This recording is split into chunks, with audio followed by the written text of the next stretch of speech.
یعنی یوں سمجھیے کہ صرف بخاری کو چھوڑ کر باقی صحاح ستہ کی تمام کتابوں میں اور بڑے جلیل القدر صحابہ سے یہ روایات ہیں۔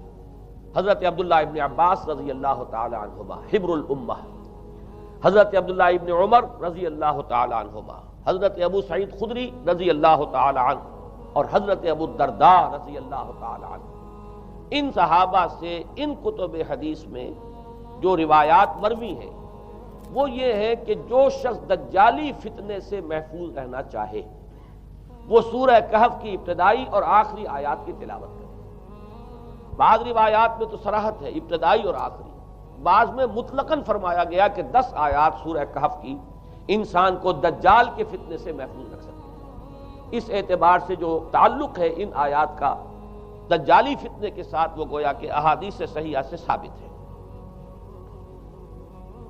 نمبر 2 بات جو اب میں عرض کرنا چاہتا ہوں وہ یہ ہے کہ احادیث نبویہ ہی سے دجالی فتنے کے بارے میں جو باتیں ہمیں معلوم ہوتی ہیں وہ کیا ہے، دجال کے کیا اوصاف ہوں گے، کیا خصائص ہوں گے، دجالی فتنے کے کیا مظاہر ہوں گے، کیا آثار ہوں گے، کیا اثرات ہوں گے۔ اس کی وضاحت میں پہلے تو ایک بات نوٹ کر لیجئے، ایک ہے دجالی فتنہ، ایک ہے ایک شخص معین المسیح الدجال، ان دونوں میں فرق ہے۔ معلوم ایسا ہوتا ہے کہ ایک تو شخص ہوگا جس کا ظہور ہوگا، وہ شخص معین ہوگا، اور اگر احادیث کا تتبع کیا جائے تو معلوم ہوتا ہے کہ وہ یہود کا کوئی بہت بڑا لیڈر ہوگا، اور آخری زمانے میں قریب قیامت کا جو زمانہ ہے، قرب قیامت کا، اس میں جو بڑی عظیم جنگیں ہونے والی ہیں، ان میں جب یہودیوں اور مسلمانوں کا مقابلہ ہوگا اور بہت کریٹیکل سٹیج پر وہ مقابلہ پہنچا ہوا ہوگا، اس وقت حضرت مسیح علیہ السلام کا نزول ہوگا اور وہ دجال اکبر کو یا المسیح الدجال جسے کہا گیا ہے اس کو وہ قتل کرے۔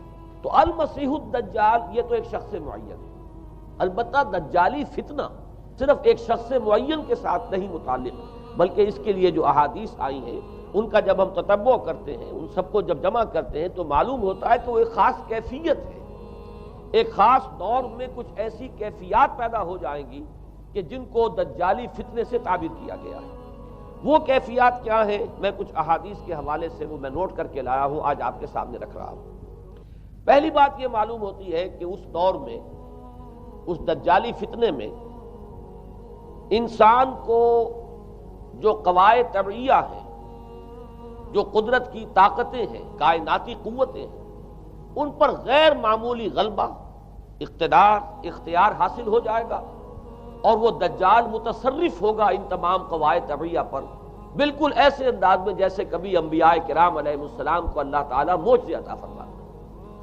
وہ معجزے کہ جو اللہ تعالیٰ کے فضل و کرم سے اللہ کے رسولوں کو عطا ہوئے ہیں، گویا کہ وہ سب کی سب کیفیات ہیں کہ جو دجال کے بارے میں قرآن مجید یا احادیث نبویہ میں وارد ہوئی۔ مثلا پہلی بات یہ بتائی گئی کہ اس کے لیے فاصلہ بے معنی ہو کر رہ جائے گا، انتہائی تیز رفتاری ہوگی جو اسے حاصل ہوگی۔ چنانچہ الفاظ یہ ہے کالغیث استدبرت الريح، وہ ایک ایسے طوفان کے مانند جو ہے وہ سیلاب آئے گا کہ جیسے کوئی بہت زوردار آندھی جو ہے اس کے ساتھ طوفان آیا کرتا ہے۔ آپ سائیکلون کا تصور کیجئے کہ جس طریقے سے وہ ایک انتہائی تیز رفتار ہوا جو ہے وہ طوفان کو لے کر آتی ہے، اس طور سے وہ فتنہ پھیلے گا۔ ایک اور حدیث میں الفاظ ہے فلا تدع قریۃ الا حبطتها فی 40 لیلہ، یہ مسلم شریف کی روایت ہے حضرت نواس ابن سمعان رضی اللہ تعالیٰ عنہ۔ کوئی قریہ تک نہیں چھوڑے گا دنیا کی کوئی آبادی چھوٹی سے چھوٹی جس میں وہ نہیں پہنچ جائے گا 40 دن کے اندر اندر۔ یہ اس کی تیز رفتاری کا عالم ہوگا، گویا کہ میں تعبیر کر رہا ہوں اسے ان الفاظ سے کہ فاصلہ بے معنی ہو کر رہ جائے۔ اسی کے ضمن میں بعض اور روایات آئی ہیں۔ سواری جو ہے اس دجال کی اس کو گدھے سے تعبیر کیا گیا ہے، اس لیے کہ ظاہر بات ہے اس دور میں اور کسی شے کا اگر تذکرہ کیا جاتا ہوائی جہاز کا یا راکٹس کا تو وہ تو لوگوں کی سمجھ میں نہ آتا، اور پہلے انہیں ساری سائنس پڑھانی پڑتی تب وہ الفاظ استعمال کرتے، لہذا وہ اس کا خچر، اس کا جس پر سواری ہوتی ہے، لیکن اس کی تیز رفتاری کے لیے الفاظ آئے ہیں کہ اس کا ایک قدم اگر مکے میں ہوگا تو دوسرا قدم شام میں جا کر پڑے، اور الفاظ یہ آئے ہیں کہ اس کے دونوں کانوں کے درمیان فاصلہ جو ہے وہ 40 باع کا یعنی 80 ہاتھ کا ہوگا۔ بلکہ حضرت علی رضی اللہ تعالیٰ عنہ کے خطبے میں جو اس کا بیان ہوا ہے کہ اس کا ایک کان جو ہے وہ 30 ہاتھ لمبا کان ہوگا اس کا. ابھی ذرا یہ صرف احادیث آپ سنتے جائیے، پھر اس کے بارے میں ان سب کو جوڑ کر جو ہمیں نتیجہ نکالنا ہے اس پر گفتگو بعد میں ہوگی. اسی طرح آواز کا معاملہ کہ اس کی آواز 4 دانگ عالم میں بیک وقت سنی جائے. الفاظ یہ ہے ینادی بصوت لہو یسمع لہو ما بین الخافقین، وہ ایک ایسی آواز کے ساتھ پکارے گا کہ جسے مشرق و مغرب کے مابین رہنے والا ہر شخص سنے گا. اس کی آواز جو ہے گویا کہ وہ تمام فاصلوں کے جو پردے ہیں اس کے لیے وہ حائل نہیں رہیں گے، بلکہ یہ کہ اس کی آواز جو ہے پوری دنیا میں مشرق و مغرب میں بیک وقت سنائی دے گی. تیسری بات معلوم ہوتی ہے کہ علاج معالجہ وہ اس انتہا کو اور عمل جراحی اس انتہا کو پہنچ جائے گا. یہاں وہ الفاظ آئے ہیں جو قرآن مجید میں حضرت مسیح کے معجزات کے لیے آئے. حضرت مسیح کے الفاظ جو ابرئ الاکمہ والابرص، کہ میں مادر ذات اندھے کو اور جو کوڑھ کا مرض تو ان دونوں کو میں ٹھیک کر دیتا ہوں. حضرت مسیح علیہ السلام صرف ہاتھ پھیرتے تھے اور مادر ذات جو نابینا ہے، اندھا، بینائی اس کی آ جاتی تھی، اور کوڑھی جو ہے اس کے جسم پر ہاتھ پھیرتے تھے، اس کا کوڑھ درست ہو جاتا تھا. ابرئ الاکمہ والابرص، وہی الفاظ آئے حدیث میں کہ دجال کو یہ قدرت حاصل ہو جائے گی. نمبر 2 یہ کہ وہ یحیی الموتیٰ، جیسے کہ حضرت مسیح کے الفاظ ہیں وہ احیی الموتیٰ، میں زندہ کرتا ہوں مردے کو. حضرت مسیح فرماتے تھے ایک مردے کو قم باذن اللہ، اور وہ کھڑا ہو جاتا تھا. بالکل اسی طریقے سے دجال کو بھی قدرت حاصل ہو جائے گی کہ وہ مردوں کو زندہ کرے گا. مزید وضاحت ایک حدیث میں یہ ہے کہ وہ ایک شخص کو آری کے ساتھ بیچ میں سے چیرے گا، 2 ٹکڑے کر دے گا، پھر سیدھے گا اور زندہ کر دے گا. معلوم یہ ہوا کہ علاج معالجے کا علم اور دوسرے یہ کہ جراحی کا علم جو ہے وہ اپنی ان بلندیوں کو پہنچے گا کہ اس حد تک انسان کی رسائی ہو جائے گی. چوتھی بات، اس کو زمین اور فضا پر اس قدر غلبہ حاصل ہو جائے گا. الفاظ یہ حدیث کے یامر السماء فتمطر، وہ آسمان کو حکم دے گا بارش برسا اور وہ بارش برسائے گا. والارض فتنبت، اور زمین کو حکم دے گا کہ فصلیں اگا اور وہ اگائے گی. وَيَمُرُّ بِالْخَرْبَةِ فَيَقُولُ لَهَا اُخْرُجِي كُنُوزَكَ، اور وہ کسی ویرانے پر سے گزرے گا اور اسے حکم دے گا، ویران چٹیل میدان، اور حکم دے گا کہ اپنے خزانے نکال. اور فرمایا اس کا نتیجہ یہ نکلے گا فَتَتَّبِعُهُ كُنُوزُهَا، تو اس زمین کے جو خزانے ہیں وہ نکل کے اس کے ساتھ چلنے شروع ہو جائیں گے. زمین پر قدرت، فضا پر قدرت. بارش کا حکم ہوگا وہ بارش ہو جائے گی، آسمان بارش برسائے گا، زمین اپنے خزانے اگل دے گی. پانچویں بات، وَيُبْعَثُ مَعَهُ الشَّيَاطِينُ عَلَى صُورَةِ مَن مَاتَ، اس کے ساتھ کچھ ایسے شیاطین مبعوث ہوں گے کہ جو ان صورتوں کو اختیار کریں گے ان لوگوں کی جو مر چکے ہیں. من الآباء والأمہات والمعارف، جو آباء و اجداد اور مائیں اور دادیاں اور جو بھی جان پہچان والے لوگ ہیں جو فوت ہو چکے ہوں گے، وہ ان کی صورت اختیار کریں گے. فَتَأْتِيَ أَحَدَهُمْ فَيَقُولُ أَلَسْتُ فُلَانًا أَلَسْتَ تَعْرِفُنِي، پھر وہ آئے گا اور وہ شیاطین آئیں گے اور انسان سے کسی سے بات کریں گے، کیا تم مجھے نہیں پہچانتے؟ کیا میں تمہارا فلاں رشتہ دار نہیں ہوں؟ اپنی نشانیاں بیان کریں گے اور لوگ پہچانیں گے. یہ وہ احادیث ہیں کہ جن کا جو نتیجہ نکلتا ہے اس کو پہچان لیجئے. وہ نتیجہ یہ ہے کہ حضور صلی اللہ علیہ وسلم نے دجالی فتنے کے جو اوصاف بیان کیے یا جو علامات بیان کی، ان کا حاصل یہ ہے کہ سائنس اور ٹیکنالوجی کی وہ بلندیاں انسان کو حاصل ہو جائیں گی کہ جو چیزیں کبھی رسولوں کے معجزوں سے ظہور پذیر ہوتی تھی، وہ قوانین طبیعہ پر تصرف کے باعث خود انسان کرنے لگے گا. یہ ہے در حقیقت حاصل. چنانچہ آج آپ دیکھیے وہ جو اس کا گدھا ہے وہ ہمارے آج کل کے ہوائی جہاز ہے، اور آپ کو معلوم ہے کہ یہ رڈار جو ہیں ان کے ہوائی جہازوں کے، یہ بالکل اینڈز پر ہوتے ہیں ان کے بازوؤں پر، اور یہی ان کے کان ہیں، انہی سے انہیں وہ معلومات حاصل ہوتی ہیں. خود ان کی لمبائی چوڑائی جو ہے وہ کتنی ہے، اور پھر یہ کہ ان کے درمیان فصل جو ہے وہ 80 ہاتھ کا یا 40 باہ کا وہ موجود ہے. اور جہاز کی ایک اڑان اب تو کہیں بات پہنچ گئی کہ آپ کو معلوم ہے کہ پوری دنیا کے گرد بھی ایک جہاز جو ہے وہ چکر لگا لیتا ہے چند گھنٹوں کے اندر.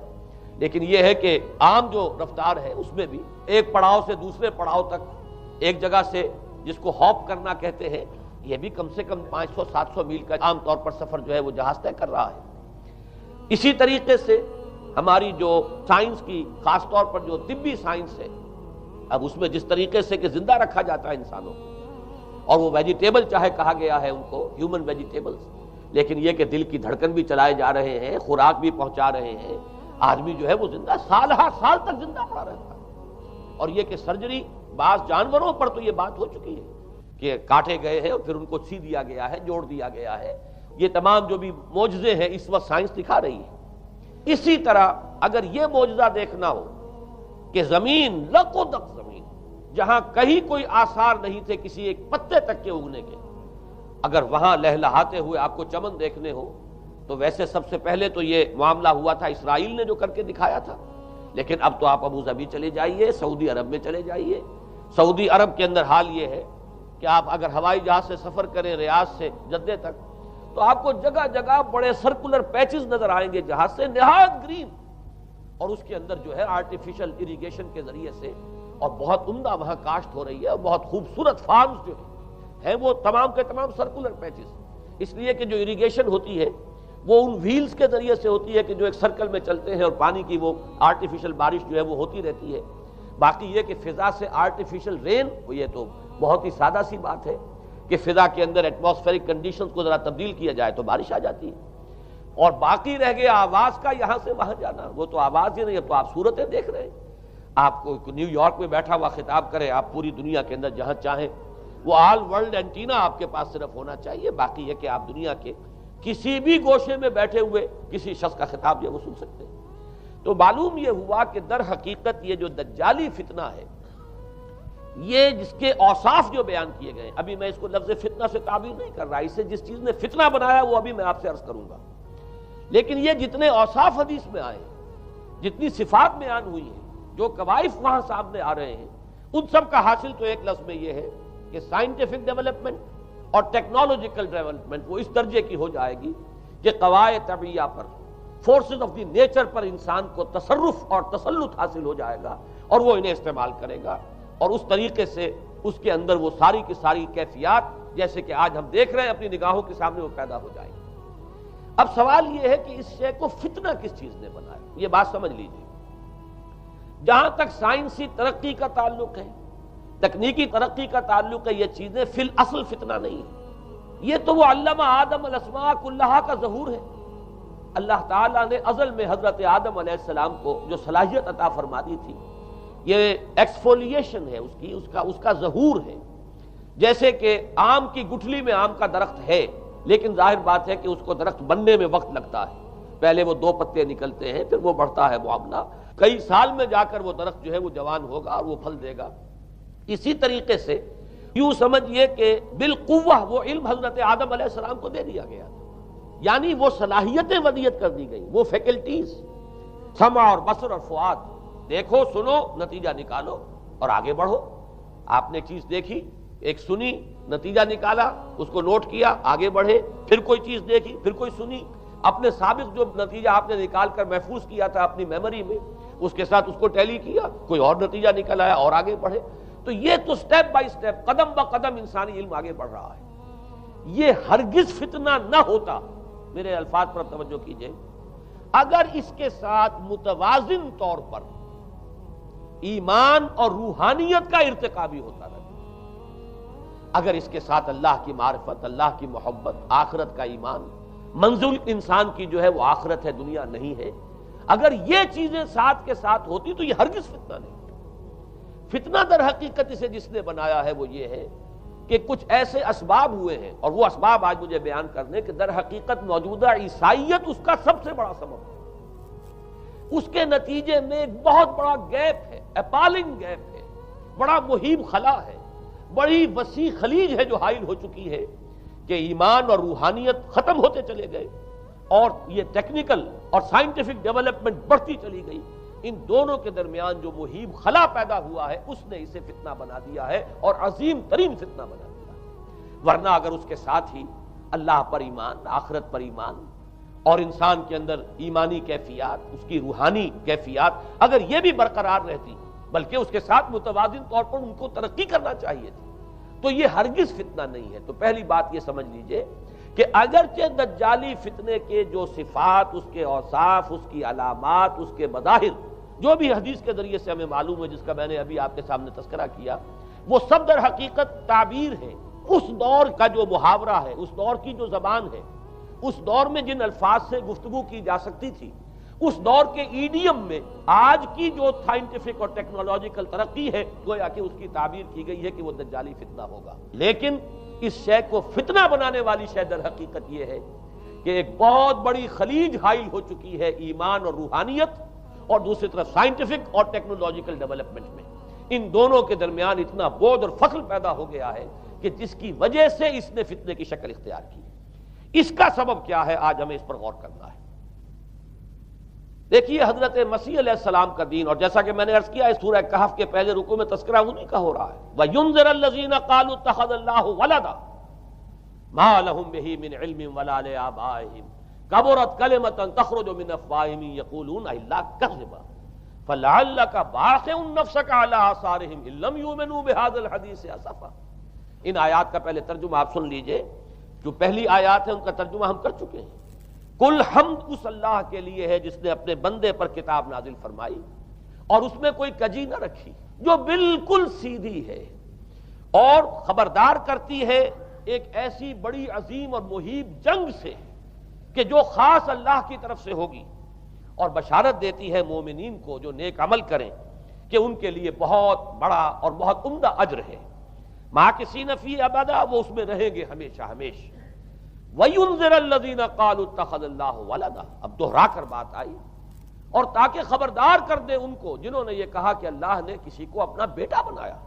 مَا لَهُم بِهِ مِنْ عِلْمٍ، نہیں ہے ان کے پاس اس کے بارے میں کوئی علم، وَلَا لِآبَائِهِمْ، نہ ان کے آباء و اجداد کے پاس کوئی علم تھا، کوئی عقلی دلیل نہیں، کوئی اللہ کی اتاری ہوئی کسی کتاب میں، اللہ کے اتارے ہوئے کسی صحیفے میں اس کے لیے سند نہیں۔ وَلَا لِآبَائِهِمْ كَبُرَتْ كَلِمَةً تَخْرُجُ مِنْ أَفْوَاهِهِمْ، بہت بڑی بات ہے کہ جو نکل رہی ہے ان کے منہوں سے، إِن يَقُولُونَ إِلَّا كَذِبًا، نہیں بول رہے یہ، نہیں کہہ رہے یہ مگر جھوٹ۔ فَلَعَلَّكَ بَاخِعٌ نَفْسَكَ عَلَىٰ آثَارِهِمْ، تو اے نبی صلی اللہ علیہ وسلم شاید کہ آپ اپنے آپ کو ہلاک کر لیں گے ان کے آثار پر۔ یہ آثار کے لفظ کو میں ابھی جو کا تو رکھ رہا ہوں، بعد میں اس کی وضاحت کروں گا۔ ان لم یؤمنوا بهذا الحدیث اسفا، اگر یہ لوگ ایمان نہ لائے اس حدیث پر، یہ حدیث قرآن، اس پر اگر یہ ایمان نہ لائے، جیسے کہ وہاں فرمایا گیا تھا اگر رحمت خداوندی میں داخل ہونا ہے اے بنی اسرائیل تو یہ شاہدرہ ہے رحمت خداوندی کا قرآن حکیم، آؤ اور داخل ہو جاؤ۔ یہاں پر ان عیسائیوں کو متنبہ کیا جا رہا ہے اگر وہ اس حدیث پر، یہ حدیث اللہ، اللہ کی کتاب، احسن الحدیث کتابا متشابہہ فَبِأَيِّ حَدِيثٍ بَعْدَهُ يُؤْمِنُونَ، اگر اس اللہ کی حدیث پر، اللہ کی کتاب پر یہ ایمان نہ لائے تو جو ان کے آثار ہوں گے، جو نتائج نکلیں گے، ان پر اے نبی شاید کہ آپ اپنے آپ کو صدمے اور رنج اور غم سے ہلاک کر لیں۔ یہ ہے در حقیقت وہ آیات کے جن میں تذکرہ ہو رہا ہے عیسائیت کا، لیکن عیسائیت سے مراد کیا ہے اسے سمجھیے۔ حضرت مسیح علیہ السلام کا دین تو بعین ہی وہی دین تھا جو دین آدم سے لے کر محمد تک صلی اللہ علیہ وسلم وعلیہم الصلاۃ والسلام جتنے انبیاء آئے ہیں ان کے دین میں کوئی فرق نہیں تھا۔ دین توحید، وہی ایمان، البتہ شرائع کے اندر، شریعتوں میں کچھ تفصیلی احکام میں فرق ہوا ہے، شریعت موسوی اور شریعت محمدی میں علی صاحب الصلاۃ والسلام تھوڑا تھوڑا فرق ہے، دین ایک ہی ہے۔ شرع لکم من الدین ما وصى به نوحا والذی اوحینا الیک وما وصینا به ابراہیم وموسیٰ وعیسیٰ، دین میں تو ہم نے وہی شے تمہارے لیے بھی معین کی ہے مسلمانوں، کہ جس کی کہ ہم نے نوح کو وصیت کی تھی اور جس کی کہ ابراہیم کو اور موسیٰ کو اور عیسیٰ کو وصیت کی، دین ایک ہے۔ ان الدین عند اللہ الاسلام، تو دین مسیحی بھی وہی تھا بعین ہی جو دین محمدی ہے اور دین موسوی ہے صلی اللہ علیہ وسلم علیہ الصلاۃ والسلام۔ البتہ حادثہ جو نہایت عظیم پیش آیا ہے اور وہ یہ ہے کہ پال، ساؤل اس کا نام تھا پہلے، جس نے کہ اپنی زندگی میں حضرت مسیح علیہ السلام جب تک موجود تھے دنیا میں شدید انہیں تکلیفیں پہنچائیں، شدید ایذائیں پہنچائیں، ان کی مخالفت پر کمر بستہ رہا، لیکن اس کے بعد جب انہیں اٹھا لیا گیا، یا عیسائیوں کے عقیدے کے مطابق وہ سولی دیے گئے، اور اس کے بعد ان کا عقیدہ بھی یہ ہے کہ سولی پانے کے بعد پھر وہ زندہ ہو کر آسمان پر چلے گئے، جبکہ ہم یہ سمجھتے ہیں اور ہمارا ایمان ہے کہ انہیں سولی دی نہیں گئی، بلکہ انہیں تو پہلے ہی اٹھا لیا گیا تھا، ان کی جگہ کوئی اور ہے۔ انجیل برنباس نے یہ بات بالکل واضح کر دی کہ در حقیقت وہی حواریین میں سے جس نے کہ غداری کی تھی اور پکڑوایا تھا، مخبری کی تھی، وہی ہے جس کی شکل بنا دی گئی تھی حضرت مسیح علیہ السلام کے جیسی مانند، اور وہ شخص ہے کہ جو سولی چڑھا ہے۔ بہرحال عیسائیت اس وقت کی جو اس کا عقیدہ ہے اور جو ہمارا عقیدہ اور ایمان ہے، ان دونوں کی روح سے حضرت مسیح علیہ السلام آسمان پر اٹھا لیے گئے۔ اس کے بعد اس نے دین مسیحی میں نقب لگانے کے لیے، جو دین مسیح اصل دین اسلام تھا، اس کو کرپٹ کرنے کے لیے، ڈسرپٹ کرنے کے لیے، اس میں نقب لگانے کے لیے اس نے اپنے ایک مکاشفے کا ذکر کیا کہ میں آ رہا تھا سفر میں کہ مجھے حضرت مسیح نظر آئے ہیں آسمانوں میں، اور انہوں نے مجھے کہا ہے کہ اے ساؤل تو مجھے کیوں ستاتا ہے، اور تو اب فلاں جگہ جا اور میرے نام سے نبوت کر۔ اس کے بعد اس نے لبادہ اوڑھا عیسائیت کا، اور اس نے آ کر جس طرح عبداللہ ابن سبا نے محمد الرسول اللہ صلی اللہ علیہ وسلم کے دین میں نقب لگائی، اسی طریقے سے اس شخص نے دین مسیحی میں نقب لگائی۔ فرق یہ ہے کہ دین محمدی صلی اللہ علیہ وسلم، چونکہ یہ آخری دین تھا، اب کوئی اور رسول آنے والا نہیں تھا، اللہ تعالیٰ کی طرف سے اس دین کو، اس شریعت کو ایک پروٹیکشن حاصل ہے، لہذا ایک جزء کی حد تک گمراہی جو ہے پھیل سکی، کل پر محیط نہیں ہوئی۔ لیکن بدقسمتی سے دین مسیحی کے بارے میں یہ ہوا کہ کچھ عرصے تک تو کشمکش رہی ہے۔ اصل دین مسیحی پر بھی جو کاربند لوگ تھے اور جو اس کے اوپر مستقیم رہے، وہ قائم کچھ عرصے تک رہے ہیں، لیکن ہوتے ہوتے تقریباً اس دور تک آ کر جب کہ حضور کی بعثت ہوئی ہے، اصل دین مسیحی کے ماننے والے تقریباً ختم ہو چکے تھے، شاذ لوگ رہ گئے تھے، اور ان میں بھی یہ جرت نہیں تھی کہ اپنے اصل دین کا وہ اظہار کر سکے، بلکہ ہوتے ہوتے ان 600 سالوں کے اندر یہ ہوا کہ وہی پالزم جو ہے در حقیقت اس نے ہی مسیحیت کی شکل اختیار کر لی۔ یہ پالزم جو ہے یہ ہے در حقیقت، یوں سمجھیے کہ ادیان عالم کی تاریخ میں سب سے زیادہ گمراہ کن مذہب، جس کا رد عمل پیدا ہوا ہے یورپ میں، جس نے کہ اس دجالی فتنے کی شکل اختیار کی ہے۔ میں یہ چاہتا ہوں کہ اس کے ضمن میں چند باتیں آج آپ کے سامنے رکھوں۔ پال نے جو دین مسیحی میں یا دین اسلام میں جو صحیح دین ہے اللہ کا، اس میں 3 تبدیلیاں بنیادی کی۔ سب سے پہلا تو وہی جو قرآن کہہ رہا ہے، الذین قالوا اتخذ اللہ ولدا، مسیح کو، حضرت مسیح علی نبینا علیہ الصلوۃ والسلام، انہیں خدا کا بیٹا قرار دیا گیا۔ اور اس میں بھی نوٹ کیجئے، بیٹے کے لیے عربی زبان میں 2 لفظ ہیں، ابن اور ولد۔ ابن کا لفظ ذو معنیین ہے، 2 معنی ہیں اس کے۔ ابن بیٹے کو بھی کہتے ہیں، اور ابن کا کوئی معنوی تعلق بھی ہو سکتا ہے، صرف بیٹا نہیں۔ ابن السبیل مسافر کو کہتے ہیں، راستے کا بیٹا، یعنی چونکہ راستے کے ساتھ اس کا ایک تعلق ہے، راستہ چل رہا ہے، وہ تو ابن السبیل ہے۔ ابن الوقت، وقت کا بیٹا، وہ وقت کا بیٹا اس معنی میں نہیں ہے، بلکہ یہ کہ جو ہر وقت جو ہے حالات کے مطابق گرگٹ کی طرح اپنا رنگ بدلتا چلا جائے، چلو تم ادھر کو ہوا ہو جدھر کی، وہ ابن الوقت ہے۔ تو ابن الوقت اسی طریقے سے جو میں نے دوسری مثال دی ہے، ان کو اگر آپ سامنے رکھیں گے تو معلوم یہ ہوا کہ ابن کے تو دونوں معنی ہو سکتے ہیں، لیکن ولد یہ بالکل مخصوص ہے اولاد کے معنی میں۔ ولد یہ تو گویا کہ صلبی اولاد۔ اور عیسائیت وہ ہے مذہب کہ جس نے کہ بدترین شرک کی صورت اختیار کی ہے، اور ان کے ہاں عقیدے میں یہ الفاظ ہیں کہ مسیح اللہ کا، خدا کا صلبی بیٹا ہے، تاکہ کوئی شک نہ رہ جائے کہ کوئی اور نسبت ہے جسے ابن سے تعبیر کیا گیا، کوئی اور تعلق ہے جس کے لیے یہ لفظ اختیار کیا گیا، صلبی کا لفظ استعمال کیا گیا ہے کہ یہ خدا کا صلبی بیٹا ہے۔ اور یوں سمجھیے اب اس کا جو نتیجہ نکلا کہ بیٹا اگر کسی کا ہے تو ظاہر بات ہے کہ وہ ہم جنس ہے، ہم نوع ہے اپنے باپ کا۔ انسان کا بیٹا انسان ہوگا، سید زادہ جو ہے سید کا بیٹا سید ہوگا، مغل کا بیٹا مغل ہوگا، گھوڑے کا بیٹا گھوڑا ہوگا، گدھے کا بیٹا گدھا ہوگا۔ معلوم یہ ہوا کہ بعین ہی جو کچھ باپ ہوتا ہے وہی بیٹا ہوتا ہے۔ لہذا اس لفظ نے در حقیقت شرک کی بدترین صورت اختیار کی کہ بالکل اللہ کے برابر، اللہ کا ہم نوع، گویا کہ بدترین شرک جو ہے شرک فی الذات ہے۔ اور شرک فی الذات کی بدترین صورت یہ ہے کہ جو عیسائیت میں آئی ہے کہ حضرت مسیح علیہ السلام کو اللہ کا صلبی بیٹا قرار دیا گیا۔ اب اس کے نتیجے میں چونکہ ظاہر بات ہے کہ آخر بائبل بھی موجود تھی، اس بائبل کو ایک دم کیسے ختم کر دیتا سینٹ پال؟ سینٹ پال کہیں یا بہرحال میں تو لفظ سینٹ اس کے ساتھ استعمال نہیں کرنا چاہتا، لیکن چونکہ ہمیں یہ ہدایت ہے قرآن مجید کی بھی کہ جو باطل معبود بنا لیے جاتے ہیں انہیں بھی ہم کوئی ان کے لیے توہین والے الفاظ استعمال نہ کریں، لہذا میں یہ لفظ استعمال کر رہا ہوں، ورنہ جی تو چاہتا ہے کہ کوئی اور لفظ اس کے لیے استعمال کیا جائے۔ لیکن جو بھی اس وقت دنیا میں اس کا معروف نام ہے پال، سینٹ پال، تو اس نے چونکہ ظاہر بات ہے کہ پوری بائبل کو کیسے ختم کر دیتا، ایک دم تورات کو کیسے ختم کر دیتا؟ تورات تو آج تک چلی آ رہی ہے بائبل کے ساتھ ملی ہوئی، the old testament, the new testament, یہ دونوں مل کر بائبل بنتی ہیں۔ لہذا اب گورکھ دھندا بنانا پڑا انہیں، وہ تثلیث والا گورکھ دھندا، 3 میں 1 1 میں 3، توحید بھی ہے تثلیث بھی ہے، 3 میں 1 1 میں 3، اور یہ وہ شے ہے کہ جس نے عقیدے کا تعلق عقل سے منقطع کر دیا۔ اس لیے سمجھ میں آنے والی بات ہی نہیں، 3 میں 1 1 میں 3 ایک گورکھ دھندا ہے۔ نتیجہ انہوں نے یہ نکالا کہ ڈوگما در حقیقت اس کا عقل سے کوئی تعلق نہیں، ڈوگما بس عقیدہ ہے، اور اس عقیدے ہی کے اوپر سارے دین کی بنیاد ہے، باقی وہ عقل میں آئے نہ آئے، عقل کے لیے قابل قبول ہو یا نہ ہو۔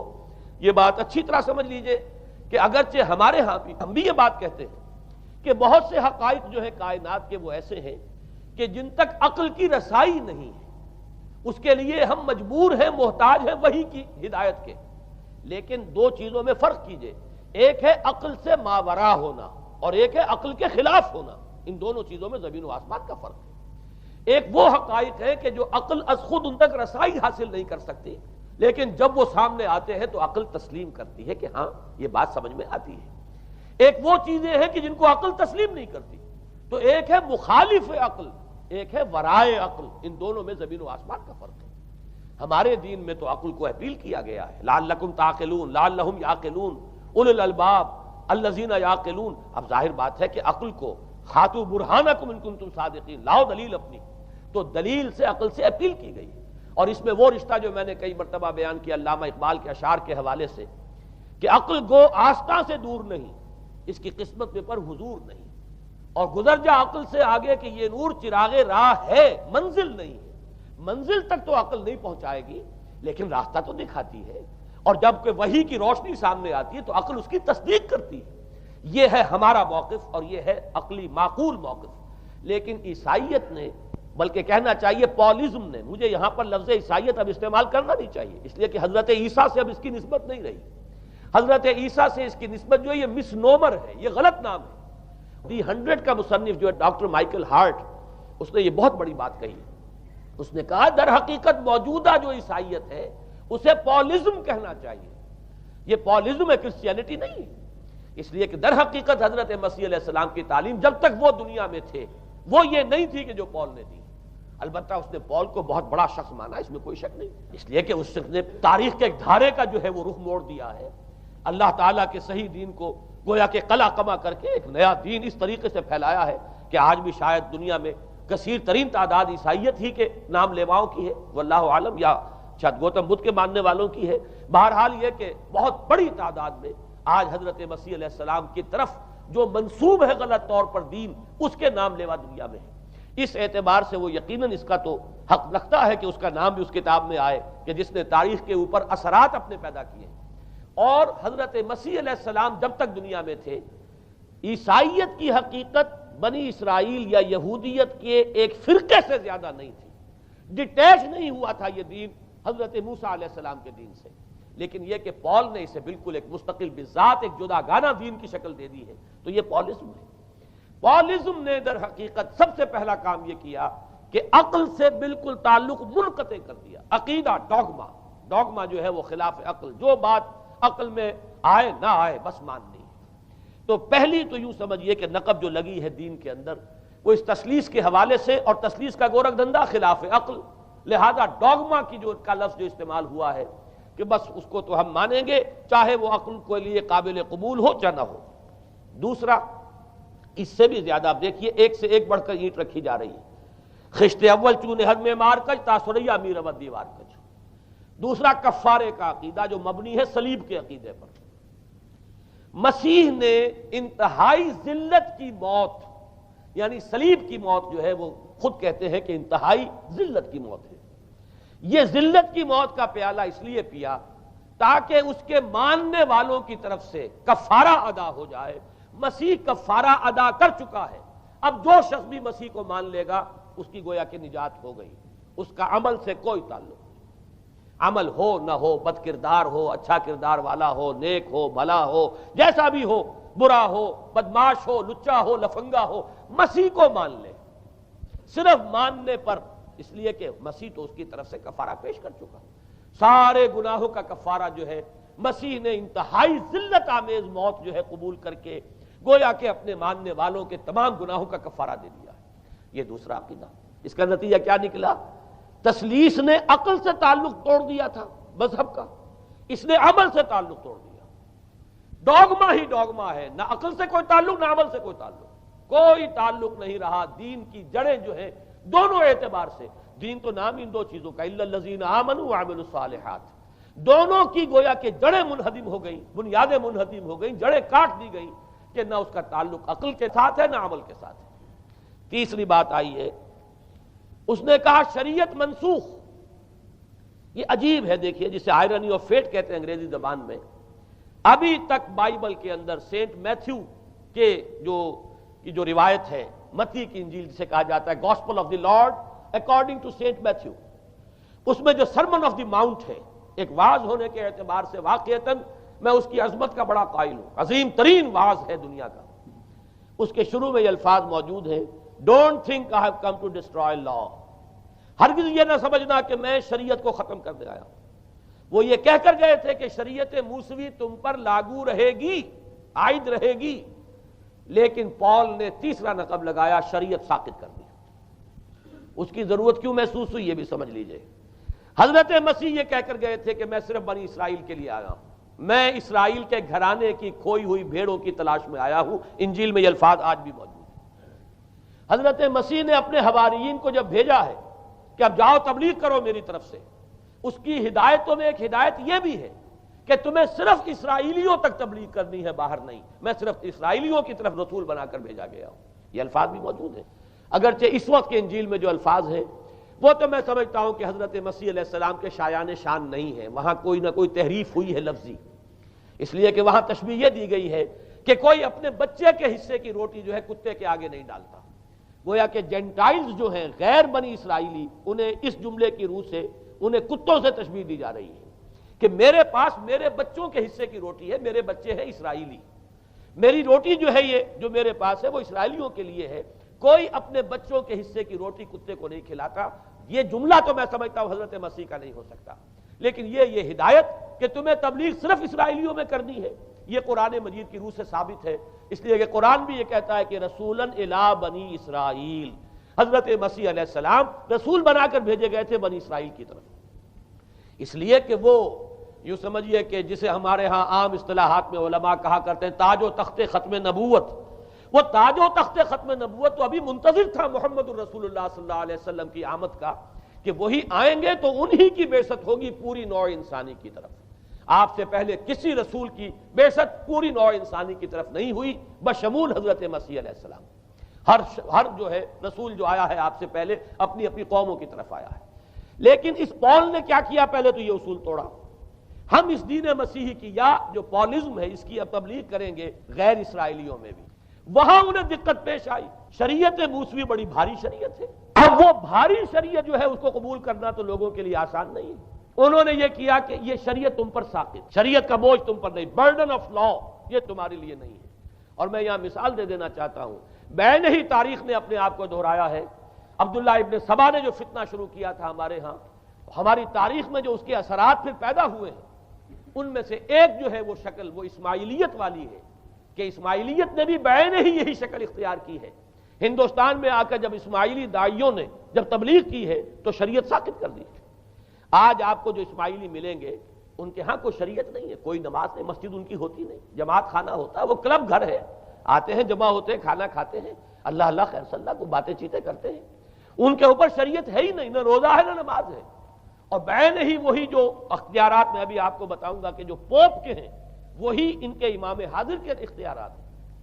بہرحال تیسری نقب جو میں نے عرض کیا آپ سے وہ یہ تھی کہ شریعت منسوخ، اس کا نتیجہ کیا نکلا؟ اب دیکھیے ذرا غور کیجئے، ایک بہت بڑا خلا پیدا ہو گیا، وہ خلا کون پر کرے گا؟ شریعت کے بارے میں سارے اختیارات اب پوپ کو حاصل ہیں، وہ جس چیز کو چاہے حلال کر دے، جس چیز کو چاہے حرام کر دے، جس چیز کو چاہے قرار دے دے کہ یہ ممنوع ہے، جس چیز کی چاہے اجازت دے دے، اس لیے کہ اب شریعت تو رہی نہیں، خلا ہے، اس میں سوالات تو پیدا ہوں گے، یہ کام کیا جائے یا نہ کیا جائے، کون کرے گا؟ تو جب شریعت ختم ہوئی تو سارا اختیار پوپ کے ہاتھ میں آ گیا ہے۔ یہ میں بعد میں ذرا اور تفصیل سے بتاؤں گا کہ کیسے کیسے اختیارات پھر مذہبی طبقے کے ہاتھ میں آئے ہیں۔ اس کے نتیجے میں تاریخ انسانی میں ورسٹ فارم آف تھیوکریسی پیدا ہوئی۔ تھیوکریسی کسے کہتے ہیں؟ جو آج کی اصطلاح میں گالی ہے، تھیوکریسی۔ قائد اعظم کے جملے آپ نے کئی پڑھے ہوں گے، اسلام میں کوئی تھیوکریسی نہیں ہے، مذہبی طبقے کی حکومت نہیں ہے اسلام میں، اور 100% درست ہے۔ تھیوکریسی کہتے ہیں ایک مذہبی حلقے کی، مذہبی طبقے کی حکومت، اس کے ہاتھ میں اختیارات آ جائیں، اور قرآن مجید میں اسی وجہ سے ان کے اوپر الزام لگایا گیا اتخذوا احبارهم ورهبانهم اربابا من دون اللہ، انہوں نے اپنے علماء اور صوفیوں کو اللہ کے سوا اپنے معبود بنا لیا۔ حضرت عدی ابن حاتم رضی اللہ تعالیٰ عنہ جب ایمان لائے، یہ حاتم طائی جو مشہور ہے سخاوت میں، ان کے بیٹے ہیں، قبیلہ طے سے ان کا تعلق ہے، حاتم طائی تو طے سے ہے، ان کے بیٹے عدی ہیں، یہ عیسائی تھے۔ یہ جب ایمان لائے اور پھر انہوں نے قرآن پڑھا تو انہیں ایک اشکال ہوا کہ قرآن مجید میں تو ہم پر الزام لگایا گیا ہے کہ اتخذوا احبارهم ورهبانهم اربابا من دون اللہ۔ تو عرض کیا، انہوں نے ڈرتے ڈرتے عرض کیا ہوگا حضور کی خدمت میں کہ حضور یہ بات تو کچھ درست نہیں معلوم ہوتی، ہم نے تو کبھی اپنے علماء اور رہبان کو خدا نہیں سمجھا، وہ اس مغالطے میں تھے کہ جب تک سجدہ نہ کیا جائے شاید خدا نہیں مانا گیا۔ حضور نے پوچھا کیا ایسا نہیں ہے کہ جس چیز کو وہ حلال کہتے تم حلال مان لیتے ہو، جس چیز کو حرام کہتے ہیں حرام مان لیتے ہو؟ جی ہاں یہ تو ہے، یہی تو فرمایا اربابا من دون اللہ ہے۔ تحلیل و تحریم کا اختیار صرف اللہ کے ہاتھ میں، یا اللہ کے نمائندے کی حیثیت سے اس کے رسول کے پاس ہے جس کو وحی آتی ہے، اس کے بعد کسی کو اختیار نہیں ہے۔ اجتہاد کر سکتا ہے لیکن اجتہاد کے لیے دلیل دینی ہوگی، نص سے، کتاب اللہ سے کوئی دلیل لاؤ، سنت رسول اللہ سے کوئی دلیل لاؤ، استنباط کرو، عقل سے بات کرو، لیکن یہ ہے کہ تحلیل و تحریم یہ خدائی اختیار ہے، اللہ کے ہاتھ میں اس کا اختیار ہے، اور اللہ کے نمائندے کی حیثیت سے زیادہ یہ اللہ کے رسولوں کے ہاتھ میں اختیار آتا ہے، اس کے علاوہ کسی کے لیے نہیں۔ کسی اور کے لیے یہ مان لیا گیا تبھی تو ان کو خدا بنا لیا گیا۔ اسی معنی میں آج کی جمہوریت جو ہے وہ بدترین شرک ہے کہ یہاں یہ تسلیم کیا جاتا ہے کہ ساورنٹی جو ہے وہ عوام کی ہے، ساورنٹی آف دی پیپل۔ کیا معنی ہے؟ کہ عوام کے نمائندے جو چاہیں قانون بنا دیں، جس چیز کو چاہیں حلال ٹھہرائیں، جس چیز کو چاہیں حرام ٹھہرائیں، ان کے پاس حلت و حرمت کے جو پورے اختیارات ہیں ان کے پاس آ گئے۔ یہی تو خدائی مقام ہے، خدا کا مقام دے دیا گیا، اس سے بڑا شرک کیا ہوگا؟ در حقیقت حاکمیت غیر اللہ اس دور کا سب سے بڑا شرک ہے۔ تو وہاں یہ حق جو ہے دے دیا گیا علماء کے ایک طبقے کو، پوپ کو، تو گویا کہ تاریخ انسانی کی بدترین تھیوکریسی، بدترین مذہبی استبدادی حکومت قائم ہوئی ہے یورپ میں۔ اس کے حوالے سے میں کچھ تاریخی حوالے بھی اب آپ کے سامنے رکھ دوں۔ دیکھیے جب تک پال نے یہ کام شروع کیا ہے تو تقریباً 3 صدیوں تک تو یہ صرف ایک مذہبی تبلیغ کا کام ہوا ہے۔ انہوں نے کوششیں کی، محنتیں کی، پیغام پہنچایا، اور جیسا کہ میں عرض کر چکا ہوں اس وقت تک گڈمٹ تھے، پال کے ماننے والے بھی تھے اور حضرت مسیح کے جو اصل صحابہ تھے جو ان کے حواریین تھے ان کے ماننے والے بھی تھے، لہذا کشمکش ان کے اندر بھی چل رہی تھی۔ لیکن ظاہر بات ہے کہ حضرت مسیح کے اصل حواریین وہ تو اول تو یہ کہ اپنی گفتگو رکھ رہے تھے محدود بنی اسرائیل تک، نمبر 2 یہ کہ انہوں نے تو شریعت کو ساقط نہیں مانا۔ جنگل کی آگ کی طرح جو مسیحیت پھیلی ہے وہ پالزم والی مسیحیت ہے، اس لیے کہ اس میں تو کوئی شریعت کا کوئی بوجھ نہیں، کوئی حلال نہیں، کوئی حرام نہیں، کوئی نماز نہیں، کوئی روزہ نہیں، لہذا یہ تیزی کے ساتھ پھیلی ہے۔ اور 300 برس تک تو ایک کشمکش جو ہے جاری رہی، انہوں نے تبلیغیں کی، مصائب جھیلے، کشمکش اندر بھی چلی باہر بھی چلی۔ لیکن اس کے بعد قیصر روم کانسٹنٹائن، قسطنطین جسے کہتے ہیں، جس کا یہ قسطنطنیہ ہے، کانسٹنٹائن، اس نے یہ محسوس کیا بالکل اکبر کی طرح، جیسے اکبر نے محسوس کیا تھا کہ میری مملکت کے اندر یہ مذہبی تصادم جو ہے یہ سب سے بڑی یوں سمجھیے کہ انسٹیبلٹی کا سبب ہے، لہذا ان تمام مذہبوں کو ایک ہاون دستے میں ڈال کے کوٹ پیس کر ایک بناؤ۔ وہ جو دین اکبری یا دین الہی جو اس نے کیا تھا اس سیاسی مصلحت کی وجہ سے کہ یہ ہندو مسلم تصادم اور دوسرے مذاہب کا ٹکراؤ جو ہے وہ ہندوستان کو ایک سیاسی وحدت اور ایک اپنی سیاسی عظمت کی طرف پیش قدمی کرنے کا جو راستہ ہے اختیار کرنے سے روکتا ہے، لہذا یہ کام کیا جائے۔ یہی قسطنطین نے کیا۔ اس نے جب دیکھا بڑی کشمکش چل رہی ہے، اس نے خود عیسائیت اختیار کر لی۔ عیسائیت کون سی اختیار کی؟ پالیزم والی۔ ظاہر بات ہے اس کے لیے بھی اصل عیسائیت اختیار کرنا جو ہے مشکل تھا، پالیزم والی۔ اور اس کے بعد یہ اب اسٹیٹ کی جو مشینری تھی، جو طاقت تھا، جو دباؤ تھا، اس کے حوالے سے اب یہ مسیحیت جو ہے پورے رومن امپائر کے اندر اب یہ بڑی تیزی کے ساتھ، جس کو کہنا چاہیے، اس کا ایک نظام قائم ہوا، اور جو مذہبی طبقہ تھا اس کا اقتدار مستحکم ہو گیا۔ اس کے باوجود 200 برس اور گزرے۔ یونان چونکہ بہت بڑا مرکز تھا علم کا، فلسفے کا، سائنس کا، حکمت کا، آپ کو معلوم ہے یہ تمام ارسطو ہو، افلاطون ہو، یہ سب یونان کے ہیں، ارشمیدس ہو، یہ تمام کے تمام جو بھی ہے، تو سائنس اور فلسفہ دونوں اس کا گہوارہ یونان تھا۔ یونانی حکماء اعتراض کرتے تھے، لہذا سن 529 اس کو نوٹ کر لیجئے۔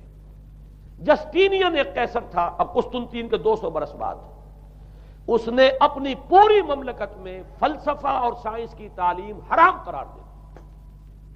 کوئی نہ فلسفہ پڑھ سکے گا نہ سائنس، جو فلسفہ پڑھے گا اس کو مرتد قرار دے دیا جائے گا اور زندہ آگ میں جلا دیا جائے گا۔ انکوزیشن کورٹس قائم ہوئی، وہ صرف مذہبی عدالتیں اس لیے قائم ہوتی تھی کہ جس کے بارے میں معلوم ہو جائے کہ یہ فلسفہ پڑھتا ہے یا یہ سائنس پڑھتا ہے، اس لیے کہ فلسفہ اور سائنس دونوں جڑ کاٹتے ہیں اس ڈوگما کی۔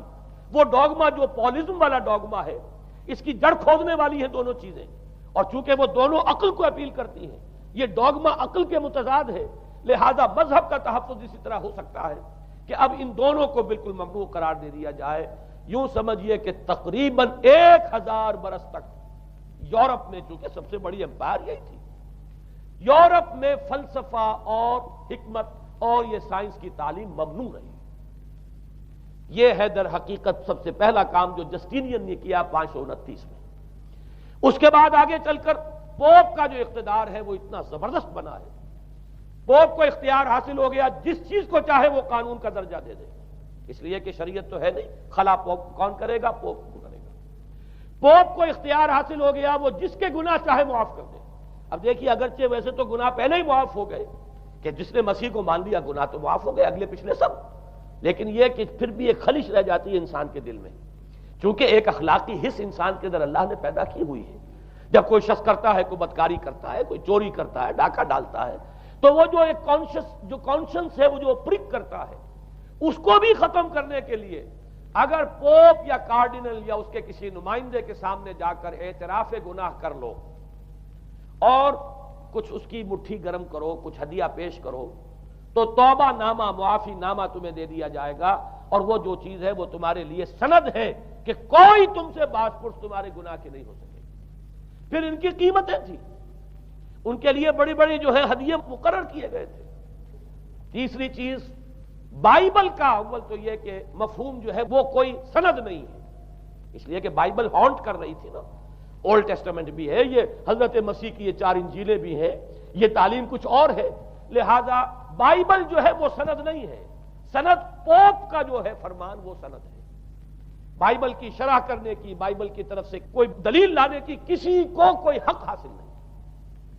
یہ جبر تھا، یہ تشدد تھا یورپ میں، یہ وہ دور تھا جب کہ اسلام پھیل رہا تھا۔ میں نے اسی لیے آپ سے کہا تھا، نوٹ کرایا آپ کو، 529 میں جسٹینین کا یہ فرمان ہے، 571 میں حضور کی ولادت ہو رہی ہے، وہی صدی ہے، اور 630 کے آس پاس، بلکہ 629 کے آس پاس سلطنت روما کے ساتھ مسلمانوں کا ٹکراؤ شروع ہوا ہے۔ تو یہ تاریخی ان کو ریلیشن جو ہے ذہن میں رکھیے۔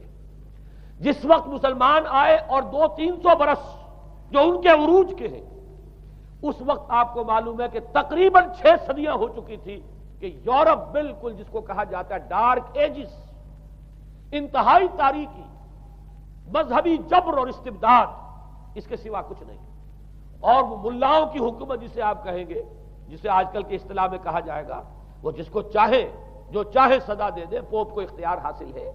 کسی کے بارے میں ذرا جیسے بعض اوقات خبریں سچی ہیں یا جھوٹی، لیکن میں مثال دے رہا ہوں جیسے خبریں آتی رہی ہیں ایران کے بارے میں کہ کہیں اگر معلوم ہو گیا ہے تو پاسداران انقلاب پہنچے اور سمری ٹرائل اور فوراً ختم کیا آدمی کو۔ اس قسم سے انکوزیشن رپورٹس جو ہیں وہ کورٹس وہاں قائم ہوئی، اور یوں سمجھیے کہ لاکھوں افراد تحت کیے گئے، زندہ جلائے گئے۔ لیکن اس کے بعد جب عالم اسلام میں وہ روشنی پھیلی، اور خاص طور پر بنو عباس کے زمانے میں اب بھاگ بھاگ کر وہاں جو بھی تھے فلسفے کے اور سائنس کے کوئی دلچسپی رکھنے والے، وہ بھاگ کر عالم اسلام میں آ گئے. یہاں اب وہ کتابیں جو ہیں ان کے ترجمے ہوئے، خاص طور پر مامون اور ہارون الرشید کے زمانے کے اندر یہ علم جو ہے ہندوستان سے بھی لیا، یونان سے بھی لیا مسلمانوں نے، اور اس کے بعد یہ غرناطہ اور قرطبہ کی یونیورسٹیوں کے ذریعے سے اس علم نے پینیٹریٹ کیا ہے دوبارہ یورپ میں. دیکھیے سرکل کیسے بنا ہے. یونان کا علم آیا ہے پہلے عالم اسلام میں، مڈل ایسٹ میں، اور پھر ادھر سے ہو کر چکر کھا کر اور اسپین کی یونیورسٹیوں کے ذریعے سے یورپ میں انٹروڈیوس ہوا ہے. اس وقت پھر اصلاح مذہب کی تحریک شروع ہوئی، اور ساتھ ہی تحریک احیاء العلوم رینیسنس، اس کے نتیجے میں وہاں بیداری پیدا ہوئی. لیکن یہ بیداری اب آپ نوٹ کر لیجئے، ایک تو پروٹیسٹنٹ مذہب پیدا ہوا اور کئی سو برس تک تصادم رہا کیتھولکس کے اندر اور پروٹیسٹنٹس میں.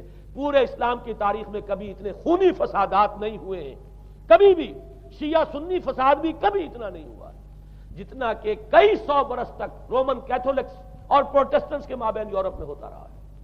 بلکہ اس میں تو ایسے ایسے واقعات آتے ہیں کہ لگ بھگ 10 لاکھ افراد جو ہیں وہ ختم ہوئے ہیں. یہ آپس کا تصادم جو تھا، پروٹیسٹنٹ مذہب جو پیدا ہوا اصلاح مذہب کی تحریک کے ذریعے سے، اور وہ رومن کیتھولک پاپائیت والا نظام، ان کے درمیان جو تصادم ہوا 10 لاکھ کی تعداد بتائی جاتی ہے کہ آدمی مارے گئے.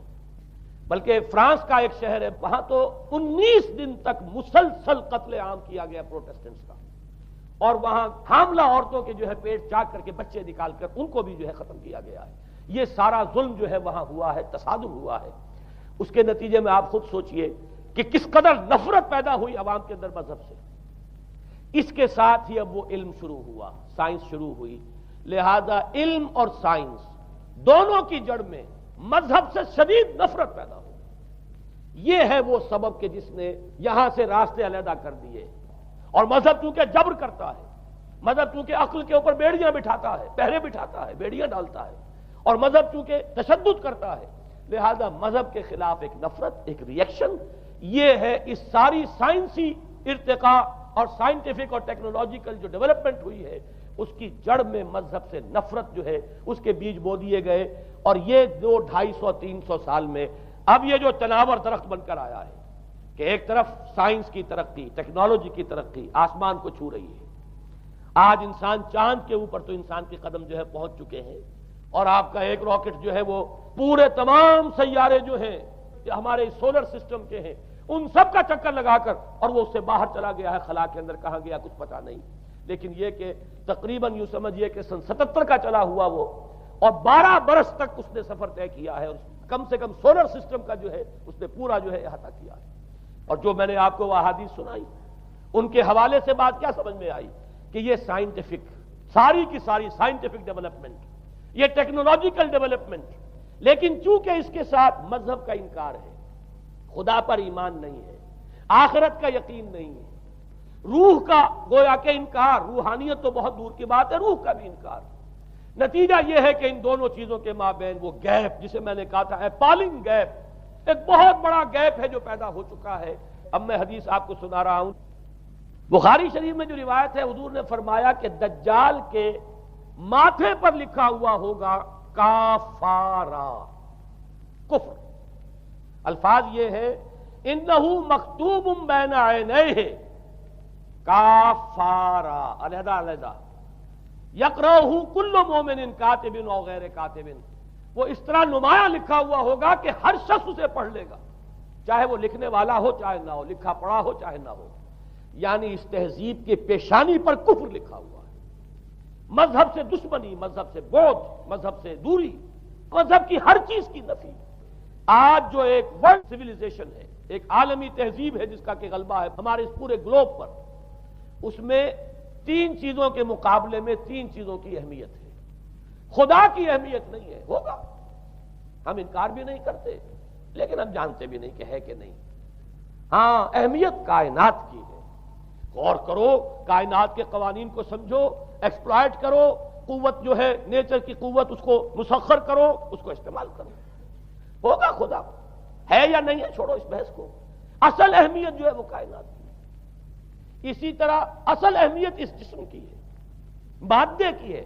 روح ہوگی کوئی شے ہمیں نہیں پتا، نہ ہم دیکھ سکتے ہیں، نہ ہم اسے چھو سکتے ہیں، نہ چکھ سکتے ہیں، ہوگی. لیکن یہ کہ اصل جو ہے اہمیت وہ مادے کی اور جسم کی، اس کی فکر کرو۔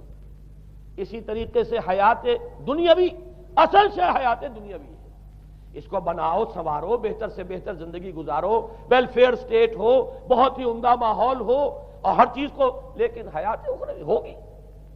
اب تو آرام سے گزرتی ہے، آخرت کی خبر خدا جانے ہے یا نہیں ہے، اس سے ہمیں کوئی بحث نہیں۔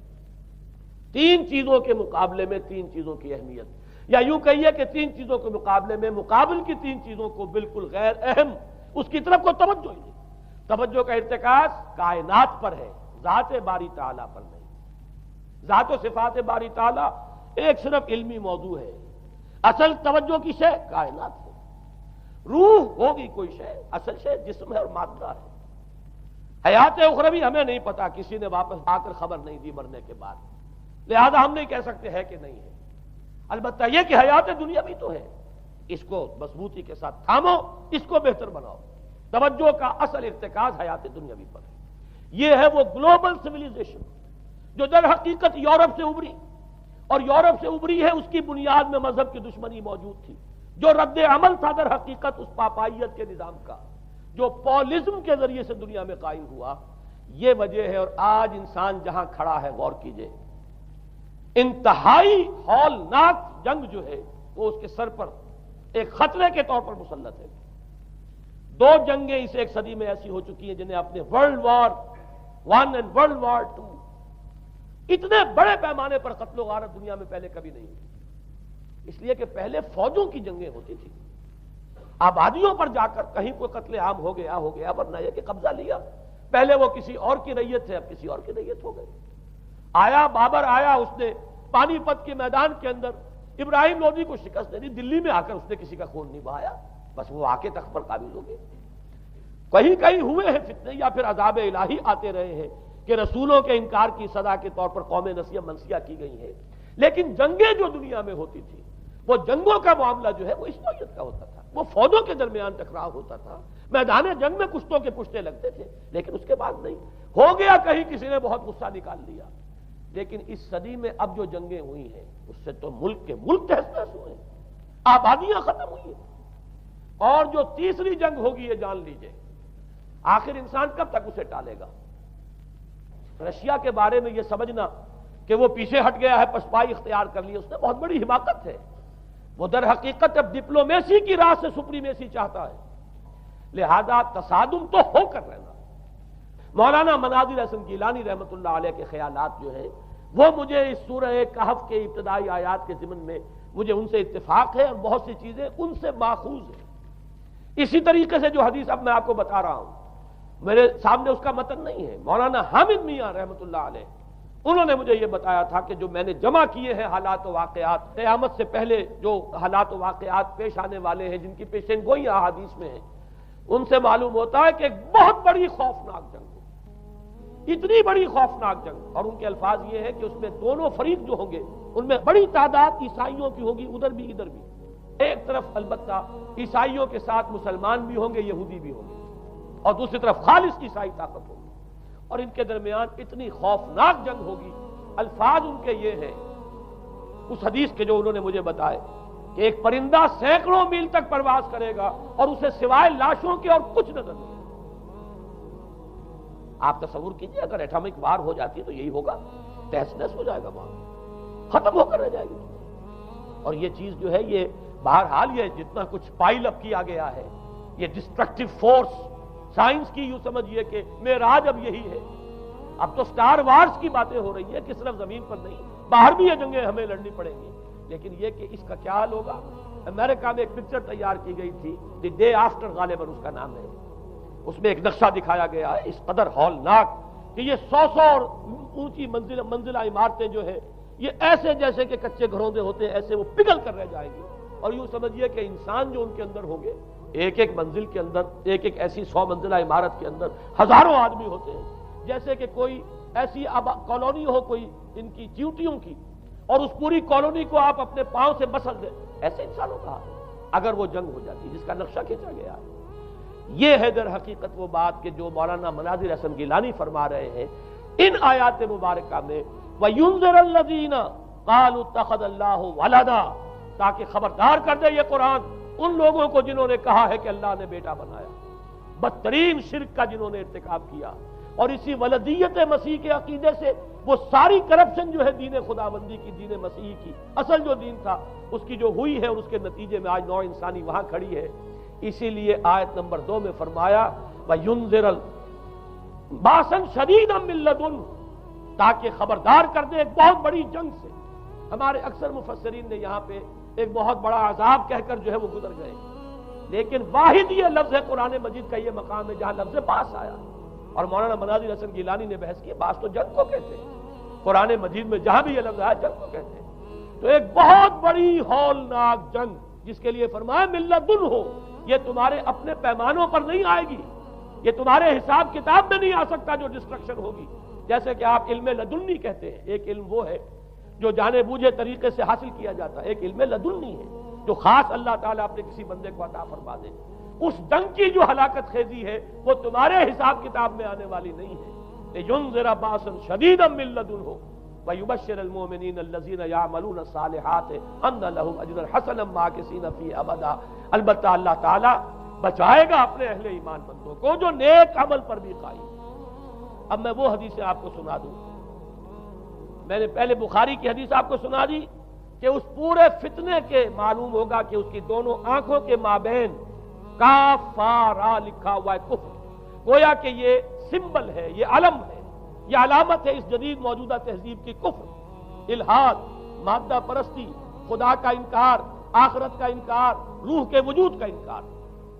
اس کے بعد فرمایا، یہ ابو داؤد کی روایت ہے، فواللہ، تو خدا کی قسم وہ وقت جب آئے گا، ان الرجل لیاتیہ وہو یحسب انہ مومن، ایک شخص حاضر ہوگا اس کے پاس، دجال کے پاس، اور وہ شخص اپنے آپ کو مومن سمجھتا ہوگا کہ مومن ہے، فیتبعہ بما یبعث بہ الشبہات، لیکن جو شبہات اس فتنے کی وجہ سے اس کے اندر پیدا ہو جائیں گے اس کی وجہ سے وہ بھی اسی کی پیروی کرے گا۔ آج آپ عالم اسلام کا نقشہ دیکھ لیجیے، ذہنوں کے اندر جو شبہات ہیں، ایمان کے بارے میں یقین کی کیفیت کتنوں کو حاصل ہے، وہی ساری ہماری بھی ویلیوز ہے، وہی مادی تہذیب جو ہے، آج ہم بھی اسی کے پیروکار ہیں، سمجھتے ہیں اپنے آپ کو مسلمان، سمجھتے ہیں مومن، لیکن ذرا تجزیہ کیجئے۔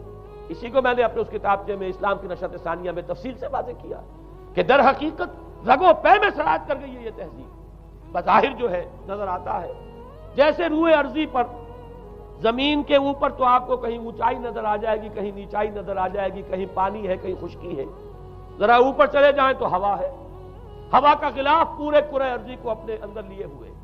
یہی حال ہے ہر ملک میں آپ چلے جائیں، نیچے کے لوگوں میں کچھ مذہب نظر آ جائے گا تھوڑا بہت۔ ہندوستان میں بھی اگر کوئی مندروں میں جاتا تو گھٹیا آدمی جاتے ہیں، بیچارے نیچ لوگ جاتے ہیں، بڑا لوگ آدمی کوئی نہیں جاتا۔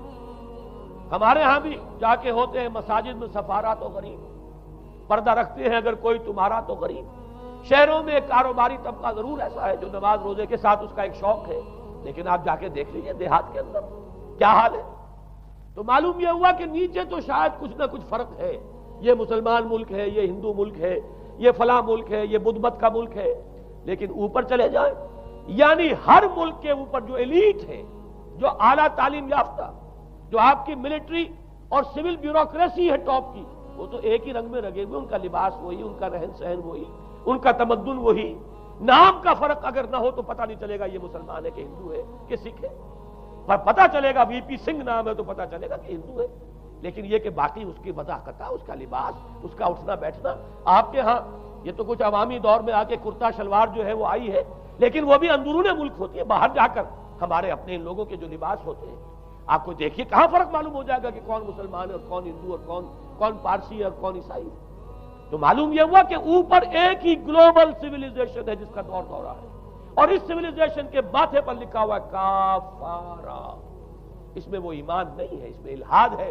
مادہ پرستی ہے، کفر ہے۔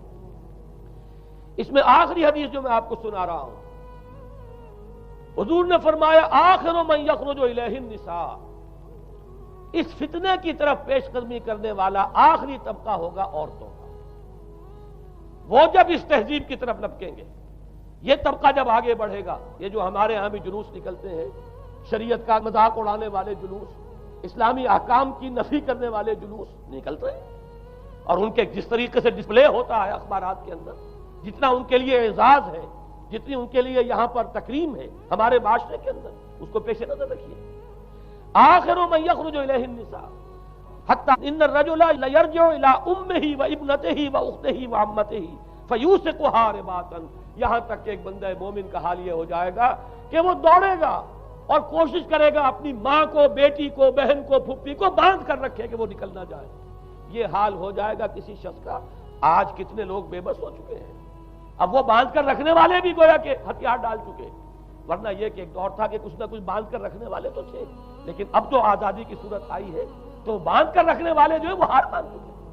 اب تو آپ دیکھیں گے اچھے بھلے نظر یہ آتا ہے، داڑھی رکھی ہوئی ہے، خود جو ہے وہ مذہبی مزاج کے ہیں، لیکن بالکل بے پردہ کو خاتون جو ہے این ان کے اسکوٹر کے پیچھے بیٹھی ہوئی یا ان کے کار کے اندر ان کی برابر کس چیز کے اوپر بیٹھی ہوئی جا رہی ہے۔ بے پردگی، یہ اباحیت، ہمارے اخبارات کا جو حال ہے اس کو دیکھیے۔ خدا کے لیے یہ رنگین صفحات بند کرو، لیکن مجال ہے جو کسی کے کان پر جوں تک نہیں دی۔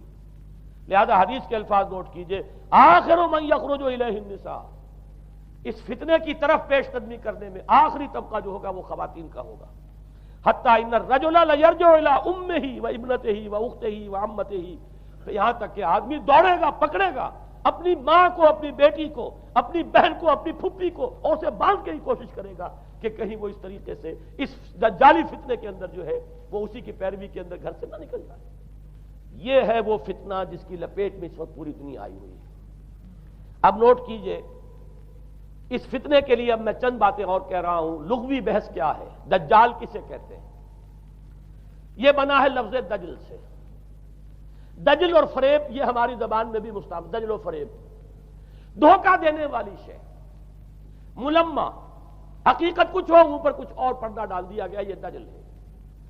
گندم نمائی جو فروشی دجل ہے، فریب ہے۔ اسی کے لیے دوسرا لفظ عربی زبان کا جو قرآن میں کثرت سے آیا وہ غرور ہے، دھوکہ۔ اصل میں یہ دنیا دھوکہ ہے جو حیات اخروی کے لیے ایک پردہ بن کر ہماری آنکھوں پر پڑ گیا ہے۔ میں وہ آیات اب آپ کو جلدی سے سنا رہا ہوں۔ فرمایا وَمَا الْحَيَاةُ الدُّنْيَا إِلَّا مَتَاعُ الْغُرُورِ، سورہ آل عمران میں بھی آیت آئی، سورہ حدید میں بھی۔ لوگوں سن لو، یہ دنیا کی زندگی سوائے دھوکے کو کچھ نہیں۔ میں بعد میں عرض کر دوں گا کہ ایک دوسرا رخ بھی ہے دنیا کی زندگی کا، لیکن اس وقت یہ آیات سن لیجئے۔ غرتکم الحیات الدنیا، تمہیں دھوکے میں ڈال دیا اس دنیا کی زندگی نے۔ یہ سورہ جاسیہ کی آیت نمبر 35 ہے۔ غرتہم الحیات الدنیا، انہیں دھوکے میں ڈال دیا دنیا کی زندگی نے۔ یہ سورہ انعام میں آیت نمبر 70 بھی ہے، آیت نمبر 130 بھی ہے۔